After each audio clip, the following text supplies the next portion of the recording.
Welcome to the Country Fried Outdoors Chasing Your Experience podcast.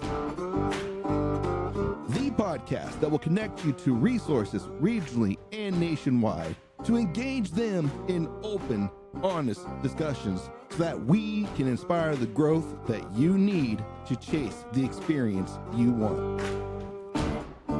So strap yourself in because here we go.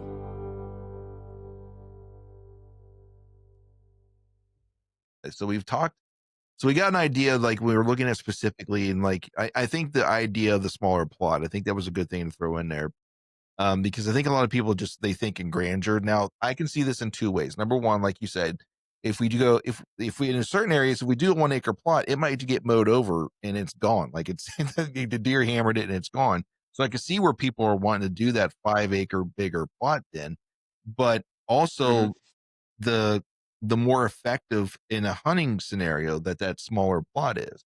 First off, it's easier to shoot across. There's more likelihood you're going to get an opportunity at something. So let me throw this out here then. So let's say if someone wants to go that big route, like I want to do a big 5-6 acre plot, then would you still recommend them, like, okay, well then you need to find like a good staging area leading into one of those locations and do a smaller kill plot? Yeah. Yep.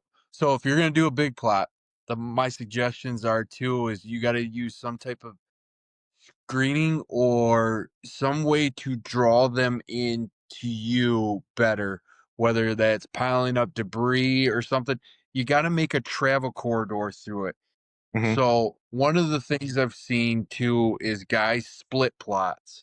When I say split plots, they're using either a screening type sorghum, Sudan grass, switchgrass mix. I don't know. I don't care what you call it, but you're splitting the plots. So basically you're using your borders to cut off basically where the bucks can't see, and you're doing a bunch of, let's just say, smaller plots. You're cutting 5 acres down to 4 acre plots. Does that make sense?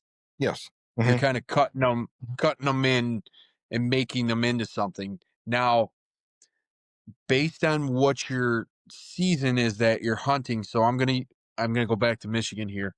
So clovers are really good in the springtime, or that early season fall, I should say. So if you're gonna bow hunt, they're gonna most likely go to the clovers first. So you want to put that closer to your stand or your gun blind or whatever you want. Now, come November 15th, gun season, I can reach out a little farther. Now I'm going to do, my grains and brassicas and my late season stuff out farther so I can reach out there with a rifle or a shotgun or whatever, knowing that the deer feel more secure away from me because they're getting, more pressure on them.